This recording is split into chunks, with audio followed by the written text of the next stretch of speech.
Right now, it's Sleaze presented by McDonald's. Best part about working at McDonald's is the people. Barnes. Yes? Netflix is stepping in to answer the one question we all have.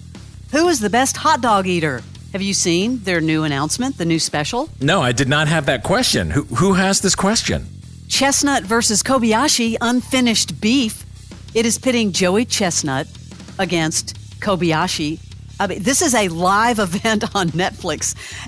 You think Netflix has lost their mind, or is this going to be a thing? Well, when you said that was happening, my first thought was, is this really that big of a thing that people want to see it live on Netflix? Maybe it is. I think so.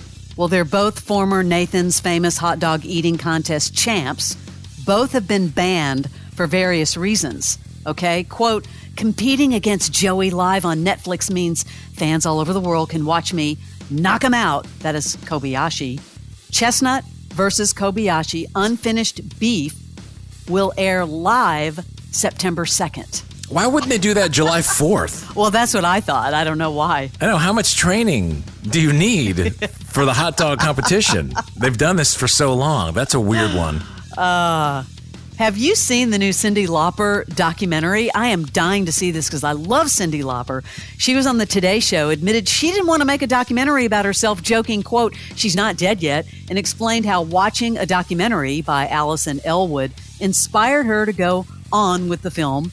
It's called Let the Canary Sing. What a wonderful filmmaker she is. So I want to work with Allison Elwood. Mm-hmm. Yeah. And I just felt like she would tell a real story, not like, Saint Cyndi. I love hearing Cyndi Lauper speak. I know. She just sounds like she's very drowsy. Cyndi. People are talking about the Hulu doc that we teased, Bratz. And some people aren't digging it. Molly Ringwald's not in it, and one of the other ones is not in it. I heard it was really good, though. I was getting ready to watch it. I'm getting ready to watch it also. I was kind of bummed to start seeing the negativity about it, but I'm looking forward to seeing that. I did watch something you didn't like, A Man in Full. When did you bail? Oh, about 3 episodes in because his accent was so awful. Yeah, it's kind of over the top, but I went ahead and watched the whole thing. It was only like 6 episodes. Yeah, I bailed right in the middle, but Jeff Daniels just went so far beyond everyone else. No one else was even doing it like a cartoon character. He just was talking, his Georgia accent was a little bit more like Texas. It was way over the top. Way over.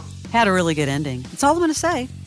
Guess who's speaking out for the first time since his breakup with Taylor Swift? And he's a very private person, Joe Alwyn. Yeah, Joe Alwyn is speaking out on the Sunday Times, Saturday, June the 15th. The kind of kindness actor said that his time with Taylor was, quote, long, loving, and fully committed. A lot of Swifties are going crazy over this.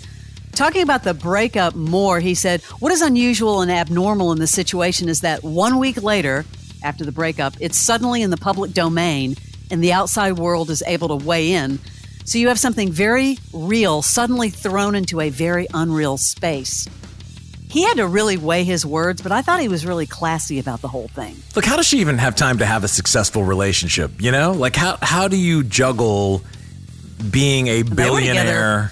Well, they were together, and, they kept it very private for a very long time. I think they were together 6 years. But how good are those relationships is what I'm getting at, because every minute of her day is clocked out. What does she have on a calendar? She makes time for whoever the guy of the year is. Yeah, well, I think this was a very quiet time in her life. And, of course, now the Eras Tour is, all that she's doing. And Travis Kelce is supposed to be succeeding big time. Maybe that's because they're not around each other.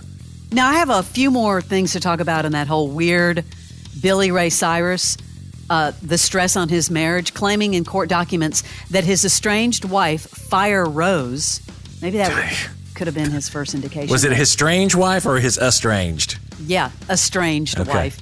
She charged over $96,000 on his credit card.